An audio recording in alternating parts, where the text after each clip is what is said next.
The quiet suburban neighborhood of Willow Grove was known for its tree-lined streets, cozy homes, and close-knit community.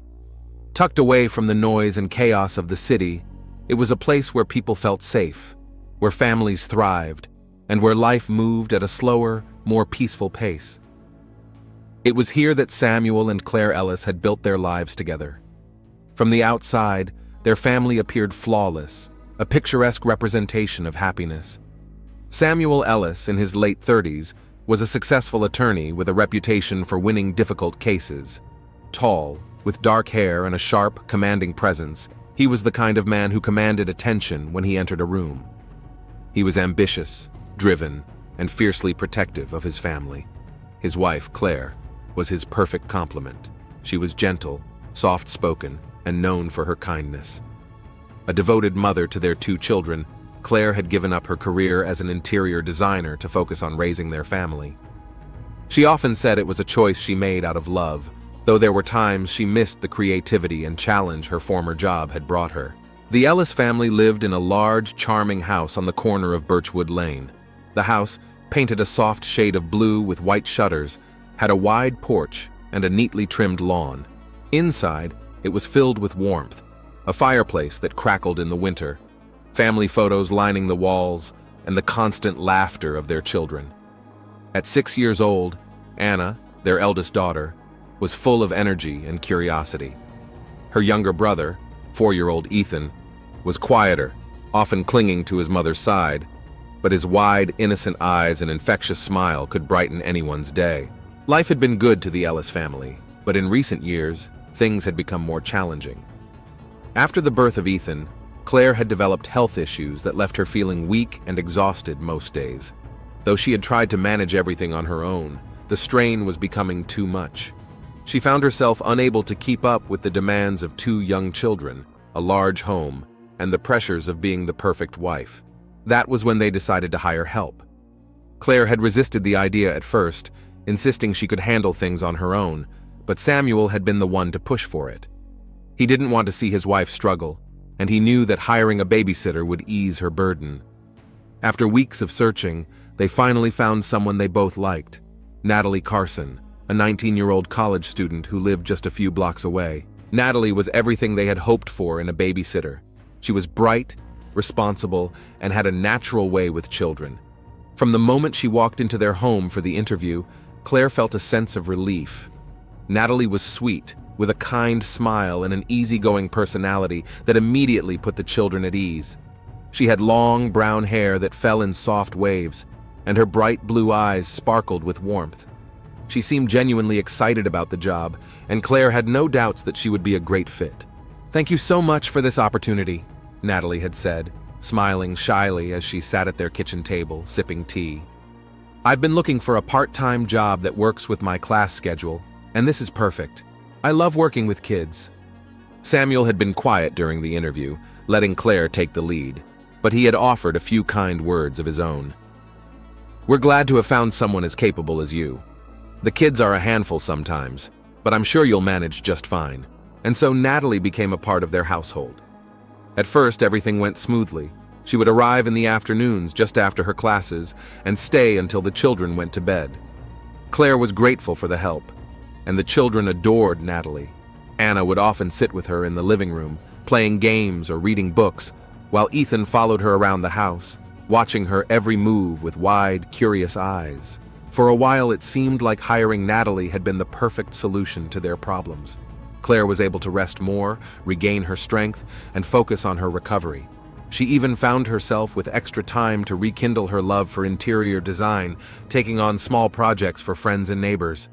Samuel, too, was able to focus more on his work, knowing that everything at home was being taken care of. But beneath the surface of this seemingly perfect arrangement, something darker was beginning to brew. Samuel, who had always been the perfect husband and father, found himself drawn to Natalie in ways he hadn't expected. At first, it was nothing more than a passing thought, a fleeting admiration for her youth and energy. But over time, those thoughts grew, taking root in his mind. It wasn't that Samuel didn't love Claire. He did. But after years of marriage, the excitement had faded. Their relationship had become comfortable, predictable. Claire's health issues had only added to the strain. He found himself longing for something more, something to break the monotony of his life. And Natalie, with her carefree spirit and infectious laughter, represented everything he felt he was missing. He tried to push the thoughts away, telling himself it was wrong. Natalie was young, too young, and she was their babysitter. But the more time he spent around her, the harder it became to ignore the growing attraction. Every time she laughed at one of his jokes or brushed past him in the hallway, he felt a pull he couldn't explain. Natalie, for her part, was completely unaware of the tension building beneath the surface. She admired Samuel, of course. He was handsome, successful, and always treated her with kindness. But she had never seen him as anything more than her employer. Her focus was on her studies and making enough money to support herself through college. Still, there were moments when she caught him looking at her a little too long, moments when the air between them seemed to thicken with something unspoken. It wasn't long before Claire began to notice a shift in Samuel's behavior. He had always been attentive, always the loving husband, but lately, he seemed distracted. There were more late nights at the office, more business trips that seemed to come out of nowhere. And when he was home, he seemed distant, as if his mind was elsewhere. At first, Claire brushed it off, telling herself it was just the stress of his job. But the feeling lingered, gnawing at her. She couldn't shake the sense that something was wrong, that something had changed between them. It was the beginning of a slow unraveling, the first crack in the foundation of their perfect family. As the weeks went by, the dynamic in the Ellis household began to subtly shift. What had started as an innocent working relationship between Samuel and Natalie was now laced with something more dangerous, something that both of them felt but didn't dare to acknowledge. Claire, absorbed in her responsibilities as a mother and her lingering health issues, was too distracted to notice at first. But within Samuel, a storm of conflicting emotions brewed. It had started innocently enough, passing glances, casual conversations in the kitchen, small moments of laughter shared when the children were out of earshot. Yet each of these small interactions seemed to build upon the last, creating an undeniable tension between Samuel and Natalie. He found himself gravitating toward her, lingering in the kitchen while she prepared snacks for the children, or sitting in the living room while she read stories to Anna and Ethan. His admiration for her youth and vitality grew stronger with each passing day. One particular evening, as Claire lay upstairs recovering from one of her frequent headaches, Samuel found himself alone in the living room with Natalie. It was a quiet night, the children already tucked into bed, and the sound of the wind rustling through the trees outside gave the house an eerie stillness. Natalie sat cross-legged on the couch, her long hair tumbling over her shoulders as she scrolled through her phone. Samuel, sitting in an armchair nearby, found his eyes drifting toward her again and again. "Natalie," he said after a long silence, his voice low. She looked up, her blue eyes meeting his. "You've been such a big help to us. Claire and we really appreciate everything you do." She smiled, a hint of shyness in her expression. "It's nothing, really. I love spending time with the kids, and I'm glad I can help out." Samuel nodded, but there was something in his gaze that made Natalie shift uncomfortably. It wasn't the warm, fatherly expression she was used to seeing. There was something darker, more intense. "You're a special young woman, Natalie," he continued, his voice soft but insistent. "You have such a bright future ahead of you." Natalie smiled politely, but inside, she felt a strange unease. There was something in the way he was looking at her that made her heart beat just a little faster, not in excitement, but in discomfort. She glanced away, trying to change the subject. "I've been thinking of applying for an internship this summer," she said quickly. "It's at a law firm downtown. I'm hoping to get some experience before I graduate." Samuel's eyes lingered on her for a moment longer, before he leaned back in his chair, nodding. "That's great, Natalie. You're smart, driven, you'll do well." There was a strange tension in the air after that conversation, one that neither of them acknowledged, but both felt. Samuel tried to tell himself it was nothing, that he was just tired, that the pressures of work and home were getting to him. But as the days turned into weeks, his thoughts became more clouded, more consumed by his growing attraction to Natalie. It was during one of those quiet nights when everything changed. Claire had gone to bed early, exhausted from another long day. The children were asleep, and Samuel found himself alone with Natalie once again. This time, it was different. The air between them was charged with an energy that neither of them could deny any longer. They were sitting in the living room, the dim light from the fireplace casting flickering shadows across the walls.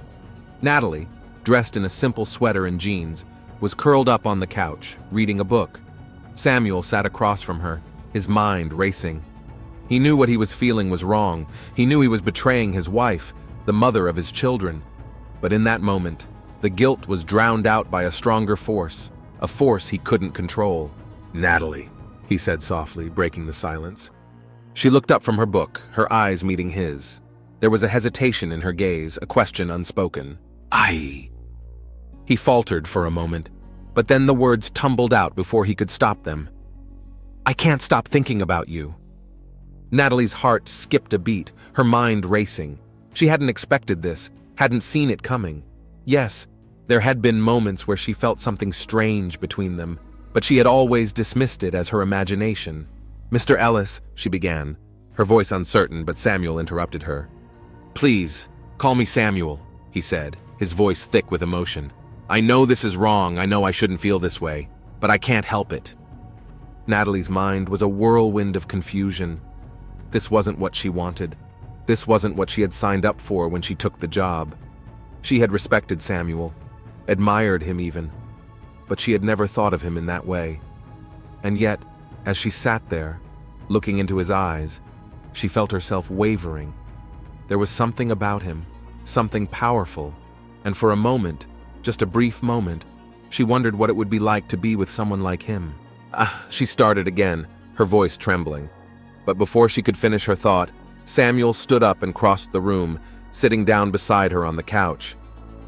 His hand reached out, gently brushing against hers. "Natalie," he whispered, his voice low and urgent, "I can't pretend anymore."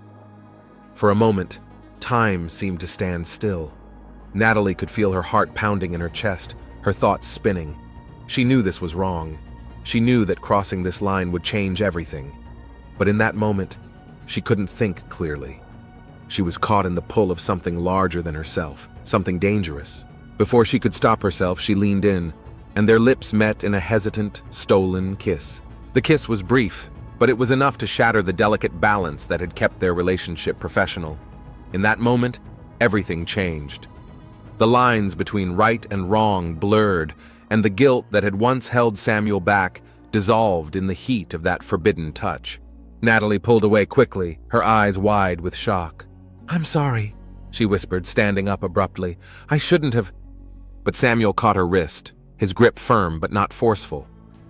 "Don't apologize," he said quietly. "I wanted this.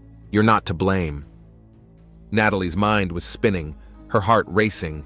She needed to get out of there, to put distance between herself and Samuel before things went any further. "I should go," she said, pulling her hand away. Samuel let her go, but the look in his eyes told her that this wasn't over. "We'll talk tomorrow," he said, his voice calm, almost soothing. "Go home. We'll figure this out." Natalie nodded quickly, grabbing her coat and leaving the house in a rush. As she stepped out into the cool night air, the reality of what had just happened hit her like a wave. She had crossed a line she never should have, and now there was no going back. Inside, Samuel sat alone in the dark, the weight of his actions beginning to settle in. He had betrayed Claire, the woman he had vowed to love and protect. He had crossed a line he never thought he would, and deep down, he knew there would be consequences. But in that moment, the thrill of the forbidden overshadowed the guilt. The days following that fateful kiss were marked by a thick, unspoken tension in the Ellis household. Samuel and Natalie had both crossed a line they could never undo, and although they attempted to carry on as if nothing had changed, the weight of their actions hung heavily in the air. Claire, ever the attentive wife, couldn't help but notice that something was off. At first, it was small things, little changes in Samuel's behavior that she brushed off as stress from work. He had always been diligent and committed to his career, but recently he seemed distant, preoccupied, and more secretive than usual. There were more late nights at the office, and when he did come home, he would disappear into his study for hours, barely acknowledging her or the children. "Everything okay at work?" Claire asked one evening as they sat down for dinner. Samuel barely glanced up from his plate, his brow furrowed in thought. "Yeah, just busy," he replied, his voice flat. "Big case coming up." Claire nodded, but the uneasy feeling gnawing at her refused to subside. She watched him carefully, noting the way he avoided her gaze, the way his responses seemed rehearsed, distant. She told herself it was nothing, that he was just tired, but deep down, something didn't feel right.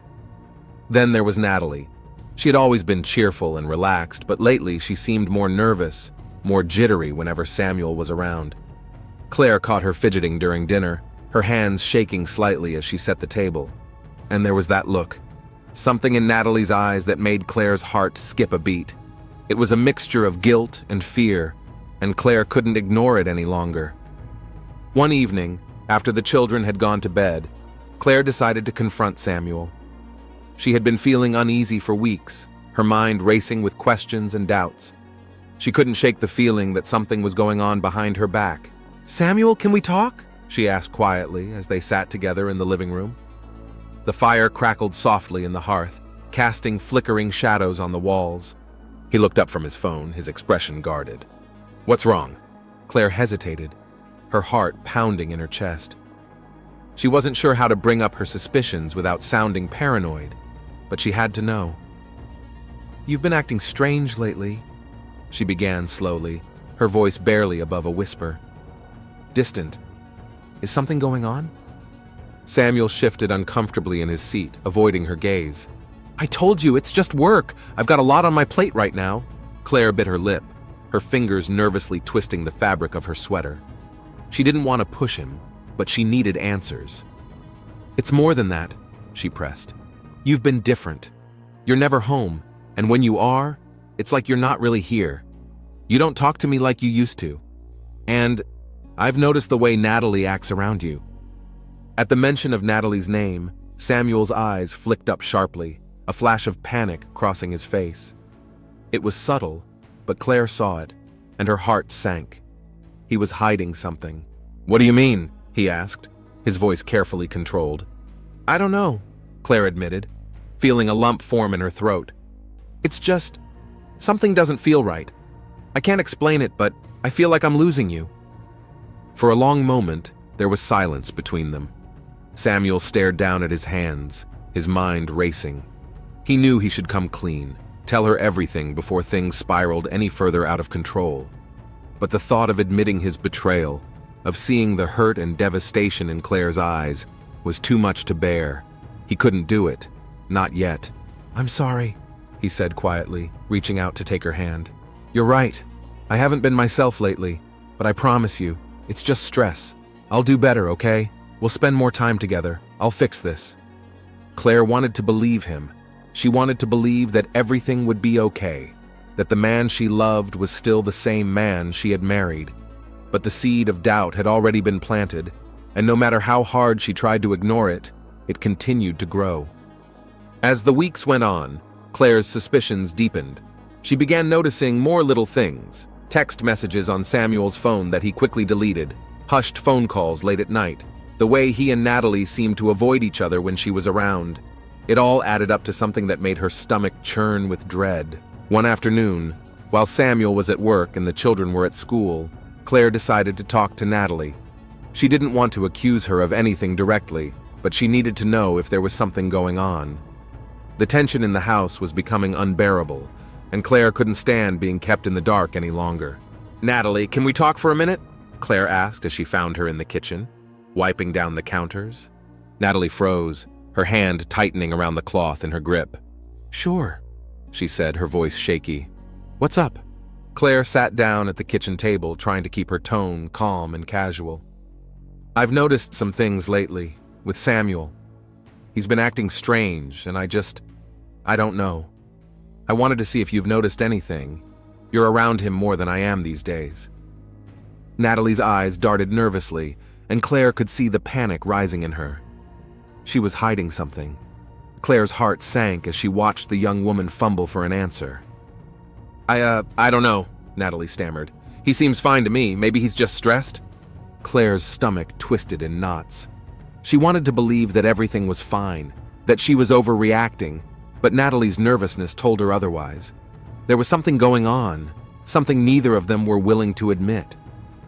Well, if you notice anything unusual, please let me know, Claire said softly, her voice filled with a sadness she couldn't fully hide. I just want to make sure everything's okay. Natalie nodded quickly, her eyes avoiding Claire's. Of course, I'll let you know. But as Claire left the kitchen, her heart heavy with doubt, she knew deep down that things were far from okay. The sense of unease had only grown stronger, and now it was accompanied by something darker: fear. Fear that her perfect life, the life she had worked so hard to build, was about to come crashing down. The days after Claire's quiet confrontation with Natalie were filled with a thick, suffocating tension. The once warm and welcoming Ellis household had become a place of suspicion, silence, and doubt. Each passing moment felt like a ticking clock, inching closer to a breaking point that everyone seemed to feel, but no one dared acknowledge. Claire's heart ached with the knowledge that something was horribly wrong in her family, but the truth still eluded her, slipping just out of reach. She could see it in the way Samuel avoided her, in the way Natalie's eyes never quite met hers anymore. It wasn't long before the truth came crashing down, shattering the fragile veneer of their once perfect life. It was a Friday evening, the end of a long week. The children had been sent off to stay with Claire's mother for the weekend, a rare break that was meant to give Claire and Samuel some much-needed time alone together. But as the sun began to set, casting long shadows across their quiet street, Claire felt anything but peaceful. Her nerves were on edge, her heart racing with a sense of dread she couldn't shake. Samuel had been out all day, claiming he had a late meeting at the office, but Claire wasn't so sure. There had been too many of these late nights recently, too many whispered phone calls that ended the moment she walked into the room. She couldn't ignore the signs any longer. Tonight she would get answers. Claire paced the living room, her thoughts spinning as she waited for Samuel to come home. The house was eerily silent without the children's laughter filling the air. She glanced at the clock on the wall. It was nearly 8 o'clock, far later than Samuel should have been home. Her stomach twisted in knots as she imagined the worst. Had he been lying to her this whole time? Was he really at the office, or was he with someone else? The sound of a car pulling into the driveway snapped Claire out of her thoughts. Her heart pounded in her chest as she rushed to the window, peering out through the curtains. Samuel's car was parked in its usual spot, but there was something strange about the way he was moving as he stepped out of the car, hurried, nervous. Claire's suspicions deepened as she watched him glance around, as if making sure no one was watching, before heading toward the front door. She quickly moved away from the window, her breath catching in her throat. This was it. Tonight, she would confront him. She would demand the truth, no matter how painful it might be. The front door creaked open, and Samuel stepped inside, his eyes immediately finding Claire standing in the center of the living room. He froze for a moment, his hand still on the doorknob, as if he had been caught doing something wrong. His face was pale, and there was a strange look in his eyes, guilt, fear, and something else Claire couldn't quite place. "Hey," Samuel said, his voice tense as he closed the door behind him. "Didn't expect you to be up." Claire didn't answer right away. She simply stood there, her arms crossed over her chest, her eyes locked on his. There was a long, heavy silence between them, the air thick with unspoken accusations. "Where were you?" Claire asked finally, her voice low but steady. She didn't need to yell to convey the gravity of the situation. Samuel hesitated, his gaze shifting to the floor.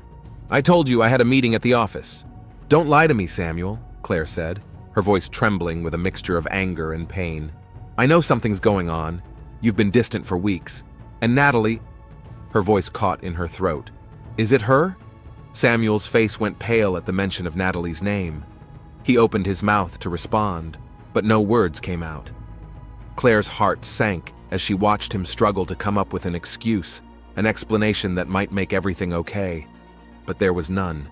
The truth was written all over his face. I didn't mean for this to happen," Samuel stammered, his voice barely above a whisper. "It was a mistake. A mistake?" Claire's voice rose in disbelief. "You've been having an affair with her, haven't you? Our babysitter?" Tears welled up in her eyes, her voice breaking. "How could you do this to us? To our family?" Samuel ran a hand through his hair, pacing the room in frustration. "Claire, please, it's not what you think." "Not what I think?" Claire's anger boiled over, the hurt too much to bear. "How long, Samuel? How long have you been lying to me?" Before Samuel could answer, the front door creaked open again, and Claire's heart stopped as she saw Natalie standing in the doorway.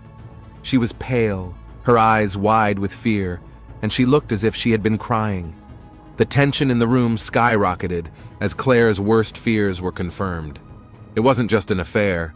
It was happening right here, under her nose.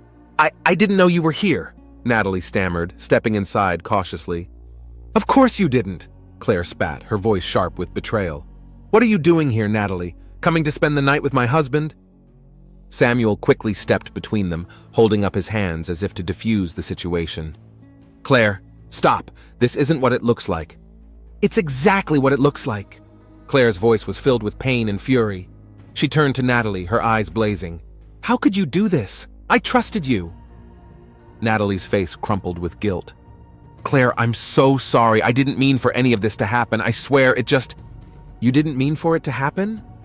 Claire laughed bitterly, wiping away the tears streaming down her face. "You're nothing but a child. You don't even understand what you've done." Samuel tried to step forward, his hand reaching out to Claire. "Please, we can talk about this. We can fix this." But before he could finish, Claire slapped his hand away, her voice shaking with fury. "There's nothing to fix, Samuel. You destroyed everything." The room fell into a tense, agonizing silence. Claire stood there, her chest heaving with emotion, while Samuel and Natalie looked on in horror. But it was in that silence that everything changed. Without warning, Natalie's demeanor shifted. The guilt that had been etched across her face was replaced by something darker, something cold and calculating. Her eyes hardened, and she took a step toward Claire, her voice low and dangerous. "You're right, Claire," Natalie said, her tone chilling. "I didn't mean for any of this to happen, but it did. And now, I'm not going to let you ruin everything." Before Claire could react, Natalie lunged toward the kitchen counter, her hand grabbing the nearest object, a large kitchen knife that had been left out from dinner. The room seemed to freeze in that moment, the air thick with shock and disbelief. "Stop!" Samuel shouted, rushing forward, but it was too late. With a flash of silver, Natalie turned, and the knife plunged into Samuel's chest. His eyes went wide with shock as he stumbled backward, clutching his chest, blood seeping through his fingers. The world seemed to slow as he collapsed to the floor, his body convulsing in pain. Claire screamed, rushing to his side, her hands trembling as she tried to stop the bleeding. "Samuel! Oh my God, Samuel!" But it was too late. The damage had been done. As the blood pooled around him, Samuel's breathing became shallow, his eyes glassy as he struggled to stay conscious. In the chaos, Natalie stood frozen, the knife still clutched in her trembling hand. Her face was pale, her eyes wide with disbelief at what she had done. For a moment, it seemed as if she couldn't comprehend the enormity of her actions. But then, without a word, she dropped the knife and fled. The aftermath of Samuel's death unfolded like a slow-motion nightmare. Time seemed to blur as Claire sat frozen on the living room floor, her hands soaked in blood, her mind unable to process what had just happened. The love of her life lay before her, motionless, his breath shallow and ragged. Samuel's once vibrant eyes stared blankly at the ceiling, the life draining from them with every second that passed. Claire's frantic screams filled the house as she desperately tried to stop the bleeding. Her trembling hands pressed against Samuel's chest, but the blood kept coming, warm and sticky, soaking through her fingers. She didn't know what to do, how to save him. All she knew was that she couldn't lose him. Not like this. "Samuel, stay with me," she sobbed, her voice shaking as she cradled his head in her lap. "Please stay with me. Don't leave me." But Samuel's breaths were growing weaker, each one more strained than the last. His lips moved as if he were trying to speak, but no words came. Claire could see the pain in his eyes, the regret, the fear. She could feel his body growing colder beneath her touch. The flashing red and blue lights of the approaching police cars illuminated the front windows, casting an eerie glow across the room. Within moments, officers burst through the front door, their weapons drawn, their eyes scanning the scene. Claire barely noticed them. Her world had shrunk to the space around Samuel, to the horrifying realization that he was slipping away from her.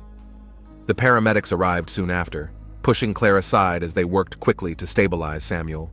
Claire watched in numb silence as they lifted his limp body onto a stretcher, the sound of their urgent voices mixing with the wail of the sirens outside. But even as they worked, Claire knew deep down that it was too late. The life they had shared, the future they had built, was gone. The police questioned her that night, though Claire could barely comprehend what they were asking. Everything had happened so fast, the events of the evening a chaotic blur in her mind. She remembered the look in Natalie's eyes as she lunged towards Samuel, the glint of the knife, the sickening thud as it pierced his chest, and then the blood, so much blood. But Natalie was gone. She had fled into the night, disappearing before anyone could stop her. The search for Natalie became a town-wide manhunt, with police combing the streets, knocking on doors and questioning neighbors. News of the murder spread quickly, shaking the quiet suburban community to its core. The perfect family, the picture of happiness, had been torn apart by a scandal so shocking that no one could believe it. Claire stayed at her mother's house during those first few days after the attack, her mind clouded with grief and guilt. The children were with her, but Claire felt like a ghost, unable to function, unable to comprehend the enormity of her loss. The only thing that kept her going was the need for justice. She wanted Natalie found. She wanted her to pay for what she had done. 2 days after the murder, the police found Natalie. She had been hiding in an abandoned house on the outskirts of town, disheveled and panicked. When the officers cornered her, she didn't resist. She was pale and trembling, her once bright blue eyes dull with shock. As they placed her in handcuffs, she said nothing, her lips pressed into a thin line, her gaze vacant.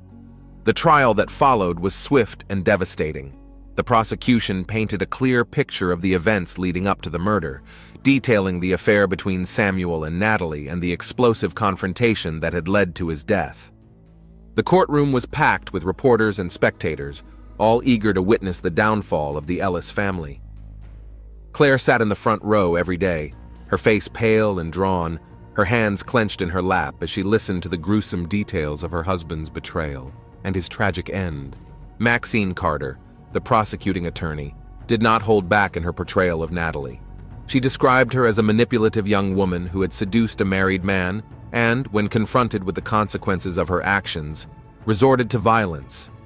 Natalie's defense tried to argue that the killing had been an accident, that she had acted out of fear and panic, but the evidence was damning.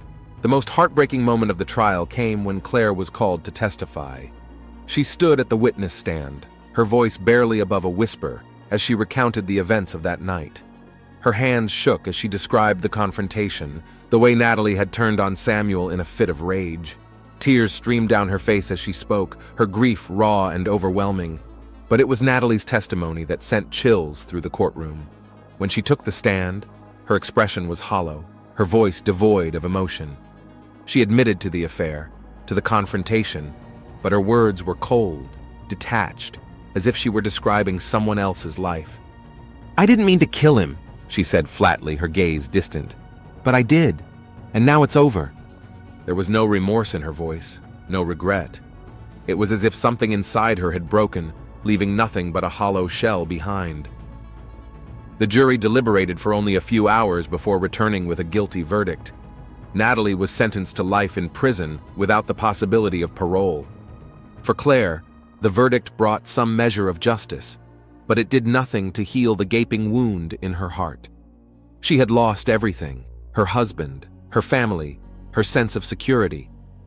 The house where they had built their lives together now stood as a monument to betrayal and tragedy, its once warm walls now filled with ghosts.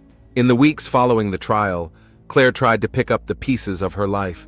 She sold the house and moved with the children to a small town far away from the painful memories of what had happened. But even as she tried to start over, the weight of her loss was something she could never fully escape.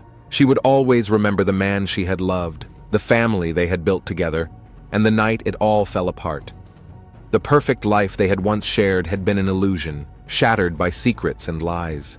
And as for Natalie, she would spend the rest of her days behind bars, her name forever etched in infamy, a reminder of how quickly love, desire, and betrayal could spiral into darkness.